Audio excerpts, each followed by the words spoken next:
Salut, c'est Jonas, bienvenue dans cette nouvelle vidéo où je vais commenter je ne pouvais pas passer à côté le match de Han Jae-yoon, qui a battu Harimoto en 16e de finale de ses derniers championnats du monde. Bien sûr, et avant de lancer la vidéo, donc je me suis un petit peu intéressé du coup au parcours de ce joueur que je pense que tout comme moi tu as dû découvrir lorsqu'il a battu Harimoto. Et en fait, donc je vais te partager en fait en cherchant un petit peu ce qu'il y a vraiment de très très étonnant. Donc c'est un tout jeune coréen, donc de 20 ans, fin 99, début 2000. Et en fait, moi, ce qui m'a déjà interloqué, c'est qu'en fait, dès le premier tour, en 128e, il a battu Wong Chun-ting. Si tu connais pas Wong Chun-ting, en fait, c'est un Hongkongais donc en fait qui est classé là actuellement 14 mondial, mais qui en fait est toujours positionné entre 10 mondial et 30 mondial, donc depuis très très longtemps, prise porte-plume, gaucher, donc vraiment un joueur hyper solide. Et en fait quand je vois, donc j'aimerais bien une petite souris pour voir ce match, mais quand je vois qu'il l'a battu 4-0 au premier tour, donc je me suis dit oh là là, assez incroyable vraiment. Dans la foulée, je vois il bat Truls Mauregard, donc qui est à peu près 150 mondial comme lui, mais que je pense aussi joue en dessous des 100 mondiaux actuellement déjà, et Daniel Absom qui est encore 30 mondial du coup, encore si je dis pas de bêtises à peu près. Attends, où est-ce qu'il est, Ouais, donc qui est encore 29 mondial, qui est encore solide, qui fait pas mal de pro tours, etc. Avant d'arriver jusqu'à Aremoto. Et donc du coup, moi je pense que en voyant déjà ce parcours-là, je pense réellement que le premier match, lorsqu'il bat 4-0 Wong Shooting, ça a vraiment dû le déclencher. Une fois que j'ai creusé un petit peu, je me suis dit bon bah peut-être qu'on était tous passés à côté, mais que ce joueur il avait déjà fait d'autres performances avant, ce qui était possible. Et donc en fait j'ai été voir du coup son début d'année et ses autres années, et pas du tout. Donc c'est un jeune joueur qui est jamais rentré dans les 100 premiers mondiaux, il est resté toute l'année 2018, donc entre 150 et 100 mondial. Et même ce dernier mois, donc juste avant les championnats du monde, bah, il a perdu 40 places, quoi. Et donc j'ai été voir donc encore un petit peu plus loin donc ses meilleurs résultats. Et là effectivement, bah, je me rends compte que depuis 2018-2019, il a aucun résultat significatif. Voilà, des participations au World Tour, donc il se fait éliminer sur le groupe, sur le tour du 64e, qualifié au second tour. Alors là, il fait un quart de finale sur un challenge, un Open Challenge, donc pas un Open World Tour. Et voilà, donc ses derniers résultats. Donc en plus, il n'avait pas du tout de bons résultats avant ses championnats du monde. Ce dernier mois, au mois d'avril, il perd 40 places dans le classement mondial. Donc il était aux portes de rentrer dans les 100 mondiales et il perd 40 places. Donc on peut pas dire que c'est un joueur qui était en confiance, qui avait fait de grosses performances jusqu'ici. Donc ce qui me ramène du coup à mon analyse de départ lorsque je viens voir son résultat. Donc je vois il gagne 4-0 Wong Chun-ting, 14e mondial, joueur très solide, assez compliqué à jouer puisqu'en plus il joue porte-plume, il est gaucher, il a un système de jeu assez particulier du coup par rapport à la majorité des joueurs, et je pense que ça a vraiment dû pour lui faire un genre de déclic quoi, qui lui a permis du coup de jouer Truls Mauregard dans des bonnes conditions à Besson, donc il est 4-4-2 tous les deux. J'ai vu aucun de ces trois matchs honnêtement. Et donc maintenant je vais revenir du coup sur le match contre Harimoto. Allez, c'est parti. Donc voilà, donc ce que j'ai remarqué voilà sur le fil du match, parce que je l'ai vu évidemment plusieurs fois, c'est vraiment voilà à quel point voilà, il est hyper solide côté revers. Voilà, il y a plein de trucs tactiquement voilà que je vais te commenter, tu vas voir, qui vraiment voilà, qui font chier Harimoto comme pas possible quoi. Là voilà, ça c'est un des éléments clés. Il va énormément souvent remettre soit court au milieu, soit long au milieu. Il va se faire punir plein de fois par Raimoto. À chaque fois qu'il va rater la remise, qu'elle va être trop haute, qu'elle va être trop haute notamment, que là c'est pas une question de vitesse. Raimoto il va très souvent lui mettre soit un gros top revers, soit un gros top coup droit décroisé dans l'un des deux angles. Il va se faire punir, mais il va continuer parce que il réussit à gagner pas mal de points. Deuxième élément, lorsque le jeu il est lancé, il va également beaucoup venir, voilà, réussir à venir trouver le coude, exactement la zone coude sur Harimoto. Et c'est également une des clés c'est également l'une des choses sur laquelle Harimoto il fait le plus de fautes directes. Voilà, donc là un très bon départ pour le premier set pour lui. Voilà, tout de suite ça c'est plutôt classique, il vient servir voilà court coup droit, deux rebonds coup droit. Et là ce qu'il va très bien faire dans ce match, c'est au fur et à mesure il va pas arrêter de changer. Alors c'est léger mais légèrement la profondeur de son service. Ouais, donc là on voit un bon premier top spin dans le plein revers d'Harimoto, ça tourne à fond. Voilà, là c'est plein coup droit, c'est raté. Harimoto il passe au-dessus de la table, il engage. Ça c'est facile. Voilà, alors dès le départ, on voit, voilà, il a un peu plus allongé, il sait qu'Arimoto va venir avec son revers, il n'hésite pas. Tu vois, ça c'est quelque chose qu'on voit assez peu, les joueurs, même ça c'est quelque chose qu'on voit assez peu, et il n'hésite pas. Alors qu'Arimoto, on sait tous qu'il est très très fort côté revers, et que voilà, une fois qu'il n'a pas raté le premier match, bah, il est hyper à l'aise, qu'il distribue très bien avec son revers, mais il n'hésite pas.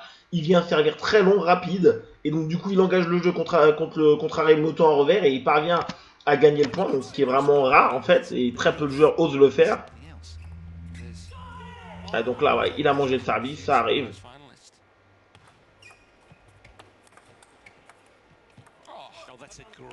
Voilà, Harimoto, il est un petit peu naïf, il vient flipper. Là, le joueur, elle est dans la raquette, il la ramène sur la table dans un angle ouvert. Ouais, là-dessus, Harimoto, il est assez incroyable, il le fait hyper souvent. Tu vas le voir souvent aussi pendant ce match-là. Il vient au-dessus de la table avec l'intention de faire un flip revers. Et en fait, au tout dernier moment, quand il se rend compte, je pense, qu'elle est un peu trop dure, ou il change d'avis tout simplement, il ouvre la raquette complètement et il vient la piquer, il la redonne très très courte, basse.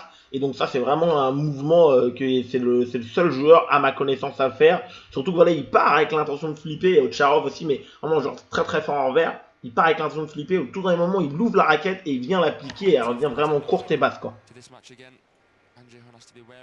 Donc voilà, encore le service, là voilà, il vient bien varier le côté, là la balle a été beaucoup plus près de la ligne blanche sur ce coup-ci. On les tourne pour l'instant devant dans ce set là, voilà, il a 1 ou 2 points d'avance à chaque fois. Harimoto fait son rentrant.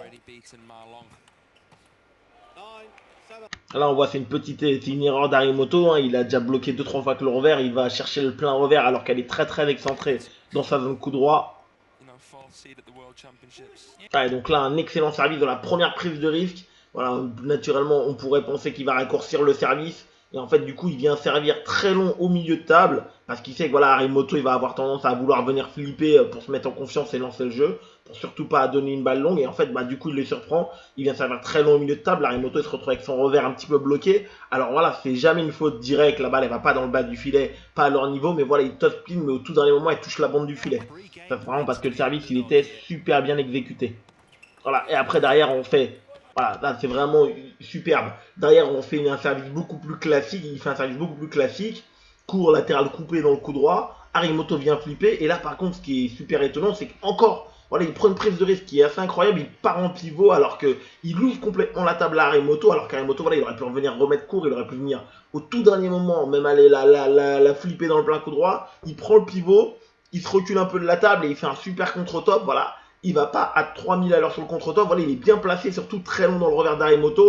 Voilà, Harimoto, même s'il se déplace très vite, voilà, il vient bloquer. Voilà, on a également un peu l'impression que Harimoto, il sait pas totalement où il veut mettre ce bloc, il est vraiment surpris par le mouvement en fait.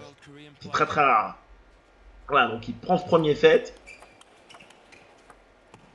Alors là encore, il monte en agressivité, il varie bien l'armée, il va flipper dans le plein coup droit. Voilà, encore une fois, assez étonnant, il vient servir plutôt long dans le plein revers, sur la zone revers milieu d'Harimoto.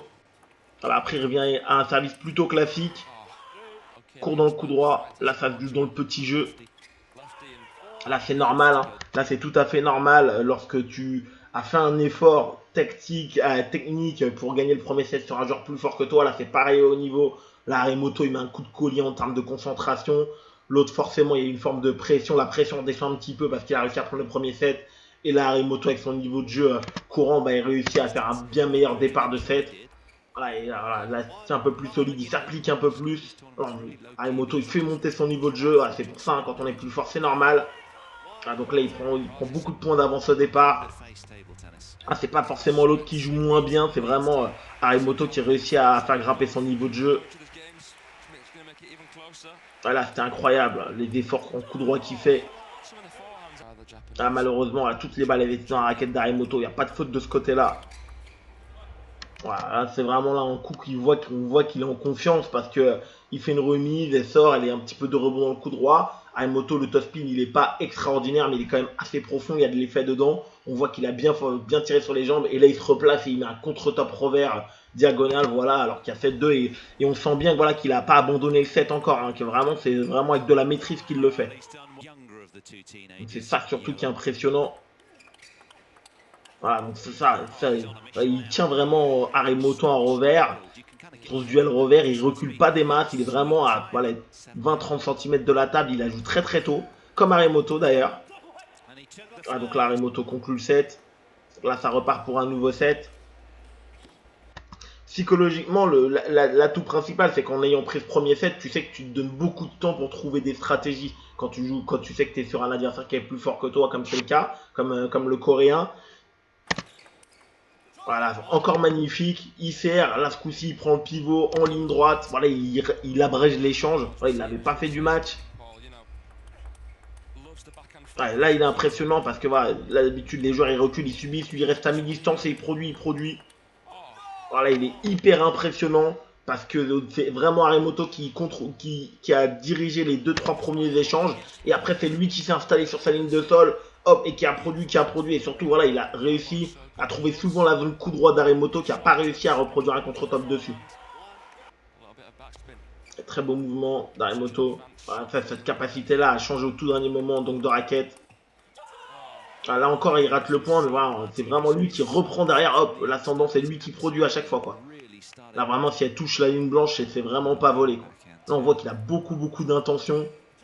Super bien servi, là, encore une fois. On le voit, il est venu servir d'une un peu plus long sur la zone coup droit d'Aremoto, qui prend jamais son coup droit pour top-spinner. De deux, il a servi lifté, donc du coup, quand Aremoto, il a essayé de la piquer un peu courte, la balle, elle est montée.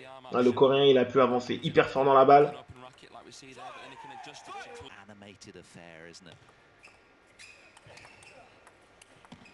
Ah, là c'est dommage, là il a voulu prendre un pivot, mais c'était pas le bon choix. Là il fait une variation, il rate le flip, c'est dommage, il y a vraiment beaucoup d'intention de surprendre. Voilà, encore une fois, ce coup-ci, voilà, je crois que c'est peut-être la première fois, mais encore une fois, il 4-4-4 partout, c'est un peu par anodin, il vient servir long sur le point fort d'Aremoto, le revers, et derrière, voilà, il lui cède pas un iota, il vient lui mettre la pression en jouant également en vitesse. Donc ça, je pense que ça a dû être l'une des choses qui a vraiment surpris en fait Aremoto, que d'habitude il joue des joueurs qui aiment bien reculer, qui justement aiment bien reculer pour remettre plus de puissance. Là, c'est pas du tout le cas. Voilà, encore une fois, il se retrouve sur sa deuxième ligne de sol, mais là, ce coup-ci, il produit. Là, le point, il est pour Aremoto, mais ça ne joue vraiment pas à grand-chose. Là, on le revoit au ralenti. Voilà, il est à l'aise, hein, vraiment, ça qui est hyper impressionnant. Malgré le fait qu'Aremoto touche la balle très tôt. Là, on voit qu'il y a vraiment un énorme effort tactique, parce que la balle, elle vient au milieu de table, il est vraiment mal placé. Il dégage avec tout ce qu'il a pour la top spinner dans le coup droit d'Aremoto. Et effectivement, bah, c'est un effort qui est payant parce qu'on voit qu'Aremoto, il a du mal à contrôler, il contre-top pas diagonale et il essaie de rebloquer en ligne pour l'enfermer dans le revers et en fait que le joueur le ramène dans son revers, Aremoto, pour revenir vers son revers. Et là, en fait, bah, il a du mal et il fait la faute directe encore une fois. Voilà, superbe. La remise, elle est belle. Voilà, il vient faire un top spin qui rebondit quasiment pas, qui est court. Là, c'est dommage. On voit que le Coréen, là, il a engagé le jeu. Il a pas trop reculé, mais voilà, il perd le point, mais c'est pas très grave parce qu'il essaie vraiment de faire quelque chose. Il essaye, encore sur cette dernière balle, d'aller bloquer en ligne droite. On sent vraiment le choix tactique, l'influence tactique. 8 partout, 1 partout. Allez. Là, c'est magnifique ce qu'il a fait. Voilà, il est venu d'abord mettre de la vitesse dans un coup droit, ensuite il a fait un bloc latéral, et ensuite derrière il a tranquillement rejoué la balle avec pas beaucoup de vitesse. Voilà, la balle elle est hyper dure à jouer pour Aremoto. Encore une fois, voilà, à un moment donné on s'y attendrait pas, on aurait plutôt tendance à vouloir raccourcir. Le Coréen, il vient réallonger dans le point fort d'Aremoto, il fait un service très rapide. Ce coup-ci elle est un peu plus excentrée, on sent qu'elle est plus coupée. Voilà, Aremoto essaie de top spinner en ligne. Encore une fois elle prend la bande du filet. Là, ça ne joue vraiment rien, mais c'est ça qui fait la différence. Voilà, derrière, voilà, une superbe remise au milieu de table. Aremoto, voilà, il sait pas trop quoi en faire apparemment. Il la redonne un peu au milieu, mais elle sort. Et là, voilà, il s'est bien placé. Il a grippe. Et en plus de ça, comme il est en confiance, il réussit à venir trouver le coude. Donc là, c'est vraiment hyper impressionnant. La façon dont il a conclu 7 encore une fois. 2-7-1 pour le Coréen. Voilà, plutôt classique. Sur l'entrée du quatrième set, il vient flipper. Il vient remettre correct le coup droit. Voilà, ça marche bien. Variation, un service rentrant. Là, on voit vraiment à quel point voilà, il a hyper bien anticipé, il fait rentrant. Il sait qu'Aremoto, il va venir avec son revers. Il est déjà dans la zone coup droit quand Aremoto il touche la balle et derrière, il fait un super contre-top.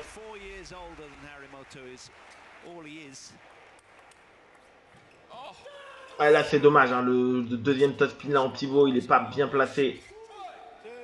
Ah, par contre, voilà, ça fait 2 fois, il gagne les points directs avec une bonne remise coupée. Donc là, il continue. Malheureusement, ce coup-ci, il la rate. Donc la punition immédiate. Voilà, encore une fois, là, on voit à quel point il s'applique pour venir jouer ce bid là. Le Harimoto rate l'armille et il va rendre pas fort. Il monte au-dessus de la table et il vient toujours trouver la zone milieu. Encore un point direct. Voilà, encore une fois, ce schéma-là. Et là, ce coup-ci, encore une fois, il prend l'ascendant. Il serre encore une fois long dans le plein revers d'Harimoto. C'est hyper impressionnant. Harimoto top spin. D'habitude, les joueurs, justement, ils subissent un peu. Harimoto peut les écarter, peut prendre son coup droit. Et là, c'est lui sur la seconde balle. Elle paraît pas plus courte que la première, mais c'est lui qui avance d'un petit peu et qui vient agresser Harimoto. Et Harimoto fait la faute avec son revers. Donc vraiment le début des problèmes pour lui. Alors, encore une fois, super variation, un moment qui paraît anodin. Il vient flipper dans le plein coup droit. Harimoto. Ah, et derrière, voilà, il met une énorme variation. La balle, le service d'avant, il vient flipper. Là, ce coup-ci, il remet tendu dans le revers d'Harimoto. Voilà, très peu de joueurs le font également. Voilà, d'habitude, il fait démarrer Harimoto diagonale et derrière, il prend le pivot. Voilà, il y a une belle prise de risque. Et derrière, il revient faire un contre-top gagnant. Voilà, jusqu'ici, là où il est hyper impressionnant, c'est qu'il met beaucoup de variations et il se trompe pas. Il se trompe pas dans les choix qu'il fait, ce coréen. C'est ultra impressionnant. Alors, encore une fois, en revers, il malmène Harimoto, c'est lui qui dirige le jeu. Et il lui cède pas un iota, il ne lui cède pas un centimètre. Voilà, il serre long, il l'agresse, il joue, même s'il perd certains points, il continue d'agresser dans la diagonale revers. Voilà, on sent bien qu'Harimoto, il a d'habitude il a cette domination avec le revers en vitesse, donc du coup c'est lui qui peut écarter, qui peut prendre son coup droit. Et là, il se retrouve un peu sans solution parce que c'est l'autre il se retrouve à un joueur qui joue un peu comme lui, mais qui le fait mieux que lui sur ce match-là. Voilà, un petit point pour Harimoto, mais vraiment sur le jeu globalement, il n'y a pas photo.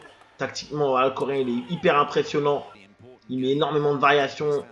Harimoto, il n'arrive pas à s'ajuster. 9-5. Voilà, il a plein de points d'avance, c'est lui qui mène. Voilà, même s'il perd un ou 2 points, c'est pas très grave. Voilà, super flip d'Harimoto. Balle à remettre. Tac, remise courte au milieu. Là, on voit qu'Harimoto, il a manqué un petit peu de puissance physique. C'est un point très important. Il revient loin 9-7. Là, c'est la première fois que je trouve le Coréen un petit peu passif.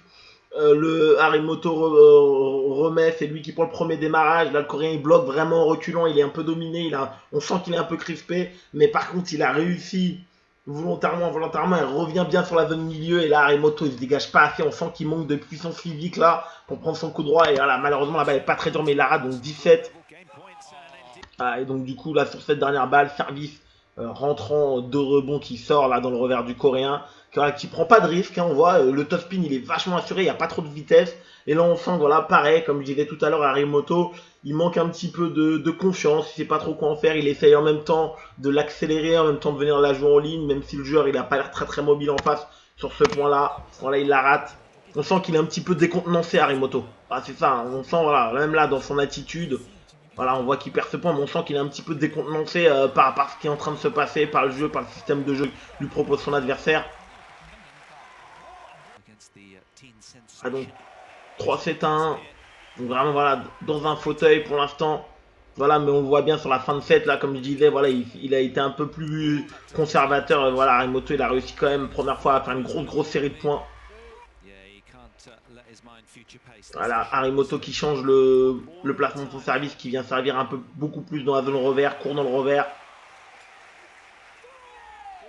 Alors encore une fois, ça c'est pas forcément ce que la majorité des joueurs font sur Harimoto. Harimoto remet court, il vient allonger au milieu de table, même dans le plein revers, parce qu'en fait il s'est rendu compte qu'il est plutôt à l'aise en revers et que c'est lui qui réussissait à reprendre le jeu à son compte. Donc en fait il utilise le point fort d'Harimoto à son propre avantage.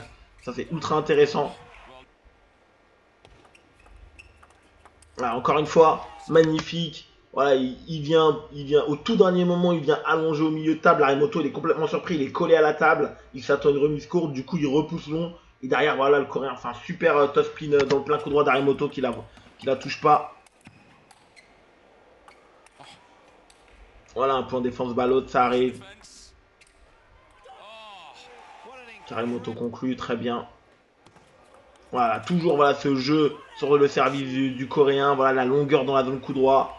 Voilà, de temps en temps il varie, voilà, c'est pas grave. Arimoto, il la lit bien, il vient flipper. Voilà, encore une fois, hyper étonnant. Voilà, il fait rien d'extraordinaire vraiment sur ce point-là. Il allonge assez long en poussette dans le revers d'Arimoto. Derrière Arimoto top speed, voilà, il vient contrôler et tout de suite il essaye de l'écarter dans la zone coup droit. Voilà, encore une fois, un petit peu de jeu court au début de ce point et à la fin c'est lui encore même chose. Le Coréen il vient allonger au milieu de table et Arimoto il rate ce premier top spin diagonale. Voilà, on voit vraiment qu'il n'a pas l'habitude exacte de ce placement-là, de jouer cette balle-là dans ces conditions-là, qu'il est super surpris. Et il fait plein de fautes de premier démarrage, et même quand le jeu est lancé en revers, voilà, il n'arrive pas à complètement prendre l'emprise sur le jeu. Alors encore une fois, une superbe variation en longueur. Voilà, le service il est bien latéral coupé. Ce coup-ci, voilà, elle vient sortir, elle est un tout petit peu plus longue.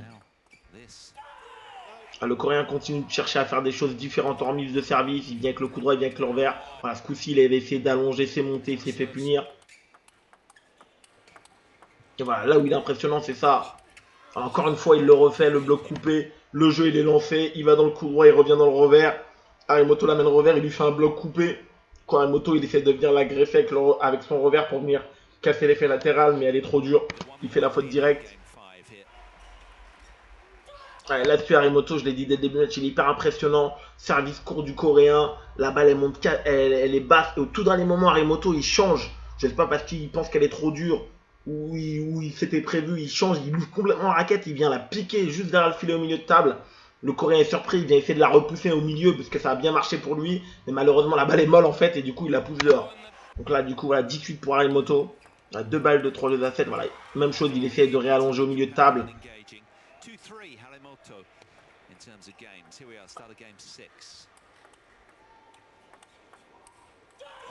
Alors, encore une fois, on avait vu cette séquence qui peut paraître un peu folle à un motosserre et en fait le joueur arrive et allonge immédiatement, voilà, il raccourcit pas le jeu, il flippe pas, il pousse avec une remise longue, Arimoto spin et lui il s'installe avec le revers et tout de suite derrière il prend le pivot.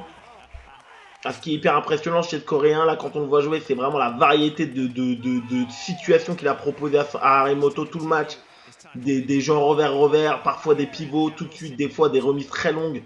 Il n'a pas arrêté de proposer quelque chose de nouveau tout le match.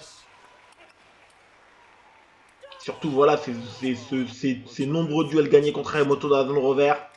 À ce coup-ci, voilà, il passe un peu plus vers le pivot. Et encore une fois, le jeu, il est lancé. Il réussit à venir trouver la zone milieu. On voit qu'Arimoto, il n'arrive pas à se dégager. Il n'arrête pas de faire des fautes là-dessus. Toujours, là, ce coup-ci, le service, il est un petit peu plus long. Dans la zone coup droit, Arimoto fait la faute. Qui vient toujours chercher avec son revers. Voilà, la première fois, voilà, Arimoto, il a pris le coup droit enfin. Il a remarqué que la balle sortait souvent.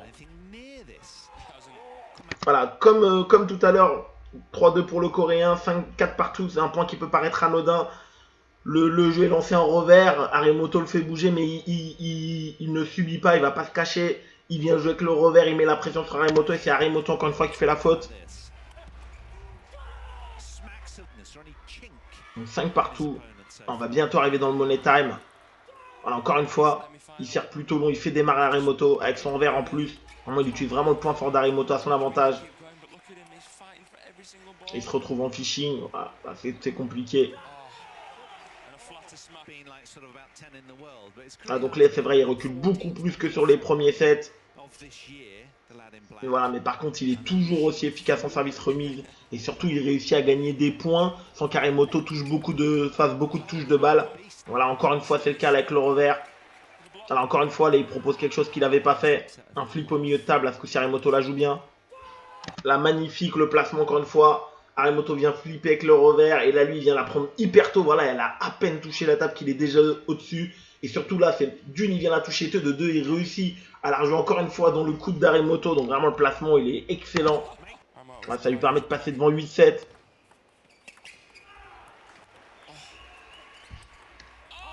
Là, ce qui est ultra impressionnant, voilà, c'est un échange de jeu court. Il a de la réussite. Mais surtout, en fait, c'est que souvent, d'habitude, même les joueurs professionnels, lorsqu'ils ont de la réussite, bah, on peut avoir tendance, tous les pongistes, à s'arrêter un peu. Et là, en fait, il donne l'initiative et derrière, il fait un mouvement hyper impressionnant. Il part en pivot et il fait un pivot ligne sur le touchscreen d'Arimoto, comme si de rien n'était vraiment, alors qu'il a eu de la chance. Il est resté ultra concentré. En fait, il fait un mouvement de fou. Voilà, 9-7 pour dire, voilà, même chose, comme sur les premiers sets, vraiment, il est vraiment monté en agressivité. Sur cette fin de set, 9-8 pour lui. Ah, dommage, donc là, il teste deux trucs différents, 9-9. Ah, donc là, on va voir vraiment ses choix. Il sait que voilà, s'il marque le prochain point, il va avoir une balle de match. Voilà, encore une fois, il est venu voilà, faire ce qui avait très très bien marché. Il est venu allonger. Bon, on voit bien que le service il est très long dans le coup droit d'Aremoto qui se retrouve bloqué avec son revers. On voit un petit peu les limites voilà, de sa stratégie. Là, il a pas réussi à bien trier. La balle est beaucoup trop longue et du coup, en faisant son flip, elle sort pas grand chose, mais ça suffit. Allez. Et à la fin, voilà, encore un excellent choix tactique qui vient la servir. Je suis pas sûr que le service soit coupé. Je pense plutôt qu'il est peut-être même lifté. Mais par contre, comme Aremoto avait beaucoup flippé, il vient pas le servir qu'en coup droit, il vient la mettre juste au milieu de table. Et donc du coup, ça rend le flip d'Aremoto beaucoup plus compliqué à exécuter. Donc voilà, vraiment tactiquement, ce qui a été ultra impressionnant, c'est les tonnes de variations qu'il a fait, la façon dont il est monté en agressivité pour aller chercher les sets à chaque fois sur ces fins de set. L'exécution, elle a été tout bonnement fantastique. La façon dont il n'a pas arrêté, il a réussi sans arrêt à abréger les échanges contre Aremoto, ce qui est très dur. Autant en jouant en revers que même en allant chercher la zone coude sans arrêt. Aremoto d'habitude il est sans arrêt en train de jouer plein d'échanges. Et là il y a eu beaucoup d'échanges qu'il a réussi à gagner. Alors qu'Aremoto il avait touché que une ou deux fois la balle. Donc ça a vraiment été une des clés du match. Donc comme d'habitude mets-moi en commentaire ce que t'en penses. Merci de m'avoir écouté. Je te souhaite un excellent entraînement et ciao.